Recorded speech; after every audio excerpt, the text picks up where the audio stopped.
প্রিয় বোন, আপনি চাইলে এখনই সংকল্পবদ্ধ হতে পারেন। পাপের পথ পরিহার করে পুণ্যের পথে ফিরে আসতে পারেন। জাহান্নামের পথ বর্জন করে জান্নাতের পথ অবলম্বন করতে পারেন।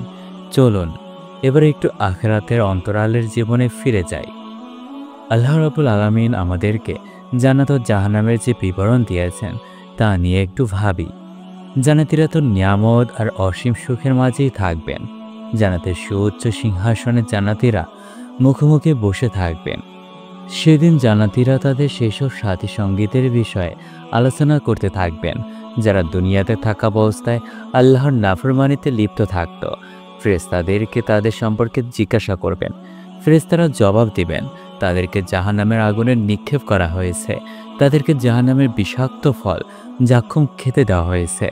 তাদেরকে তাদের বন্ধু শয়তানের সাথে একই শৃঙ্খলে আবদ্ধ করে রাখা হয়েছে। তখন জান্নাতীরা তাদেরকে উকি দিয়ে দেখবেন। তাদেরকে জিজ্ঞাসা করবেন, কোন অপরাধ তোমাদেরকে জাহান্নামে নিল? জান্নাতীরা ও জাহান্নামীরা কথোপকথনে এই বিবরণ আল্লাহ তাআলা পবিত্র কোরআনে ইরশাদ করেন। অর্থাৎ প্রত্যেক ব্যক্তি স্বীয় কর্মের জন্য দায়গ্রস্ত হবে, কেবল ডানপন্থীরা ছাড়া। তারা উদ্যানসমূহে অবস্থান করে অপরাধীদেরকে জিজ্ঞাসা করবে, কোন কাজ তোমাদেরকে জাহান্নামে নিয়ে এলো? হ্যাঁ, তারা ওদের জিজ্ঞাসা করবে, কোন অপরাধ তোমাদের সাকারে নিয়ে এলো? জাহান্নামীরা তখন কি জবাব দিবে মনোযোগ দিয়ে শুনুন।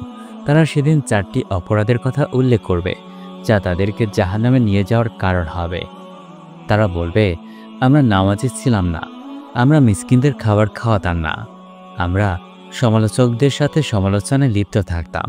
হ্যাঁ, তারা এই কথাই বলবে। আমরা খেল তামাশায় মত্তদের সাথে মত্ত থাকতাম, সবাই যা করতো তাই করতাম। তারা নামাজ ছাড়লে আমরাও ছাড়তাম, তারা গুনাহের কাজ করলে আমরাও তাই করতাম। তারা গান গাইলে আমরাও গান গাইতাম, তারা ধূমপান করলে আমরাও ধূমপান করতাম। তারা নামাজ বাদ দিয়ে ঘুমিয়ে থাকলে আমরাও ঘুমিয়ে থাকতাম। তারা মা বাবাকে কষ্ট দিলে আমরাও কষ্ট দিতাম। আড্ডাবাজদের সাথে আমরাও আড্ডা দিতাম। আমরা প্রতিফল দিবসকে মিথ্যা প্রতিপন্ন করতাম। এই অবস্থাতেই আমাদের কাছে মৃত্যু চলে আসে। অর্থাৎ আমরা পরকাল কেমন ভয় করতাম না, যে ভয় আমাদেরকে গুনাহের কাজ থেকে বিরত রাখতে পারে। আর এই অবস্থাতেই আমাদের কাছে মৃত্যু চলে আসে। এরপর আল্লাহ তাআলা ইরশাদ করেন, ফলে সুপারিশকারীদের সুপারিশ তাদের কোনো উপকারে আসবে না। কাজেই যদি সকল নবী ও ফেরেশতা ঐক্যবদ্ধ হয়ে কোনো কাফিরের জন্য তাকে জাহান্নাম থেকে বাঁচানোর জন্য সুপারিশ করেন, তবুও আল্লাহ তাআলা তা গ্রহণ করবেন না।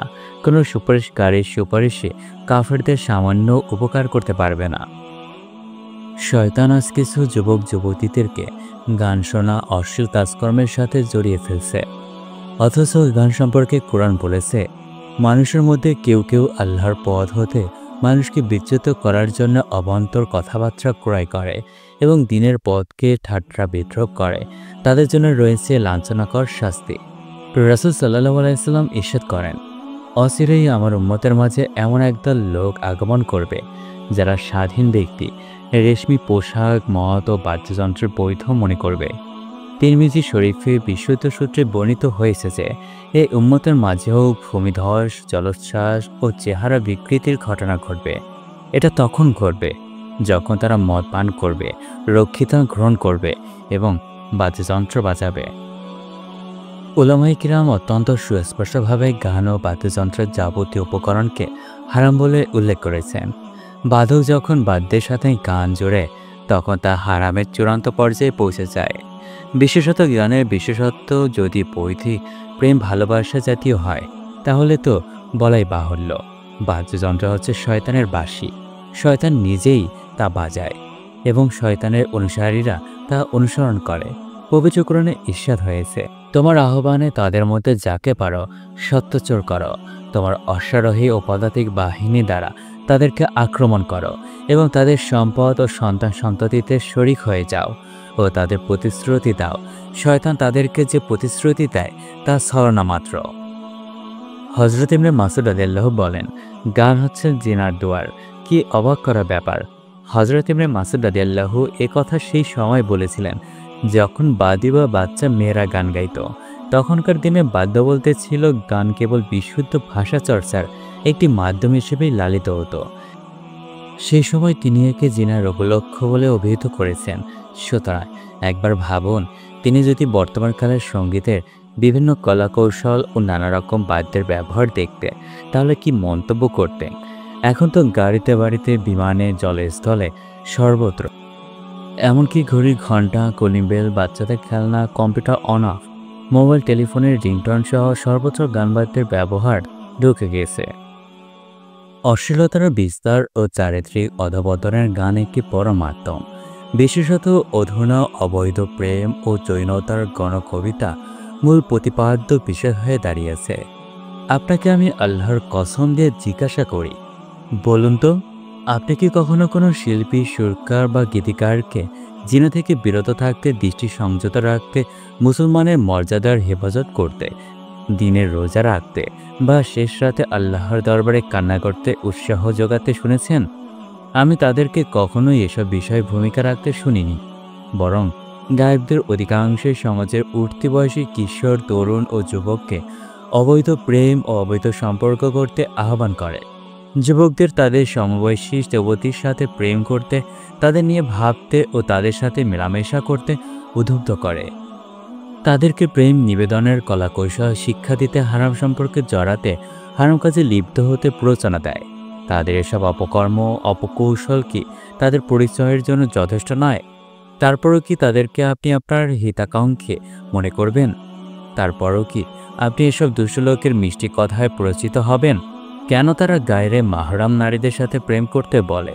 কেন তাদের সাথে ভালোবাসার সম্পর্ক গড়তে উৎসাহ দেয়? এর কারণ কি? ওই নারীরা রাতভর নামাজ পড়ে বা দিনভর রোজা রাখে, সেজন্য ওই নারীদের চেহারার কমনীয়তা, সমস্ত সুর, গন্ধ, আচরণ, হৃদয় করা হাসি কিংবা তার সহচর্য মনে প্রশান্তি আনে, এমন কোনো কারণে? না, ব্যাপার আসলে তা নয়। বরং তারা নারী সংক্রান্ত যাবতীয় বিষয়েই দুর্বল, হোক তা যতই নিকৃষ্ট বা ঘৃণাকর্ম, ওতেই ওদের আসক্তি। আশ্চর্য আফসোসের কথা হচ্ছে, অনেক নারীরাও এসব লম্পট যুবকদের প্রতি নমনীয় ভাব দেখায়। অনেকে তো আবার উল্টো নিজেরাই যুবকদের প্রপোজ করে বসে।